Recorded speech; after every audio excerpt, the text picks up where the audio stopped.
Shalom, Bapak Ibu Saudara yang dikasihi Tuhan. Tidak terasa, hari ini adalah hari terakhir di bulan Mei tahun ini.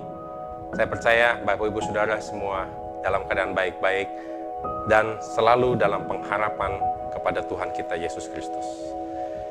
Di dalam beberapa bulan ini, saya bertemu banyak orang secara Zoom ataupun saya melalui telepon. Banyak yang bilang, ada beberapa yang bilang, wah puji Tuhan, di dalam masa seperti ini, kami malah bisnisnya diberkati, kami diberi petunjuk Tuhan untuk jualan ini, jualan itu, puji Tuhan.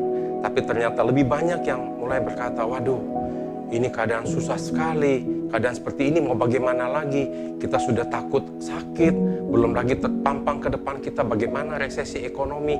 Waduh bro, sekarang orang kalau nanya kita, bukannya masih untung apa enggak, tapi nanyanya rugi berapa tahun ini. Bapak Ibu Saudara, saya percaya kita semua orang yang berharap kepada Tuhan pasti punya pengharapan. Karena apa? Pengharapan di dalam Roma ayat 5 dikatakan, pengharapan kepada Tuhan itu tidak pernah mengecewakan. Tetapi anak Tuhan beberapa saat ini mungkin merasa, kok saya tidak bisa berharap lagi. Mau berharap bagaimana dengan kondisi seperti gini? Itu sulit banget gitu loh. Tapi saya hari ini ingatkan bahwa kita anak Tuhan, pengharapan kita tidak pernah mengecewakan. Sebagaimana dikatakan di Ibrani 11 ayat 1 mengatakan, iman adalah dasar dari yang kita harapkan. Bapak Ibu Saudara, kalau hari ini kita punya pengharapan, pastikan kita punya dasar yang benar untuk kita berharap. Harus dasar dari pengharapan kita adalah iman. Dan iman itu datang dari pendengaran Kristus. Sebagaimana kita punya harapan adalah bagaimana pengharapan kita bisa jadi adalah sesuai dengan dasar yang kita miliki, dasar iman yang kita miliki. Kalau kita punya iman yang benar, maka pengharapan yang Tuhan katakan itu tidak pernah mengecewakan kita. Bapak Ibu Saudara, saya berharap Bapak Ibu terus di dalam momen-momen seperti ini. Iblis sepertinya mau ambil untung Bapak Ibu Saudara. Iblis sedang menebarkan roh ketakutan, fear factor.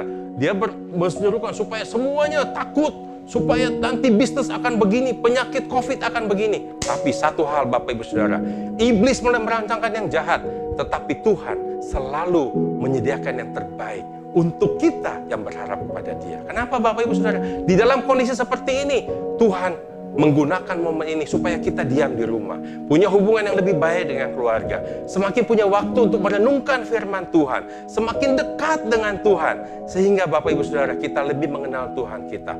Setelah selesai ini semua, kita tetap menjadi orang yang kuat di dalam Tuhan. Kita tidak takut, tapi kita membangun hidup kita dengan dasar iman yang benar. Bapak Ibu Saudara, kalau Bapak Ibu pernah dengar khotbah saya di awal bulan ini, saya katakan murid-murid berada di kapal bersama Tuhan Yesus. Di tengah danau terjadi ombak yang besar, terjadi badai. Apa yang terjadi Bapak Ibu Saudara? Mereka menjadi takut, mereka menjadi khawatir. Tetapi tatkala mereka menerima Roh Kudus, mereka diproses dalam hidup mereka.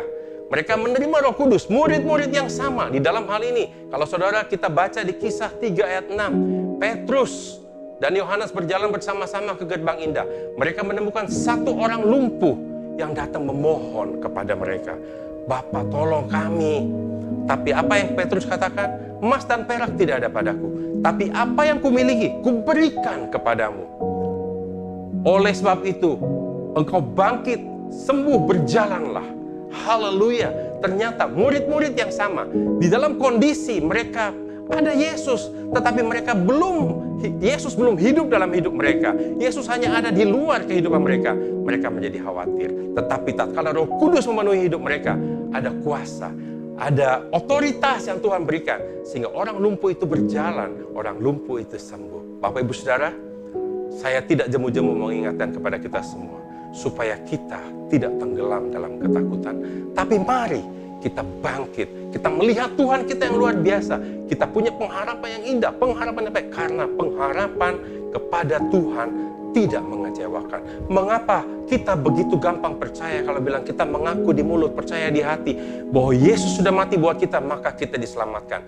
Kenapa kita tidak bisa percaya kepada Tuhan Yesus yang tatkala di atas salib dia berkata, semua masalahmu, semua penyakitmu, semua apapun sudah selesai. Mari kita percaya kepada dia. Mari kita bangun iman kita. Bapak Ibu Saudara, Tuhan Yesus memberkati kita.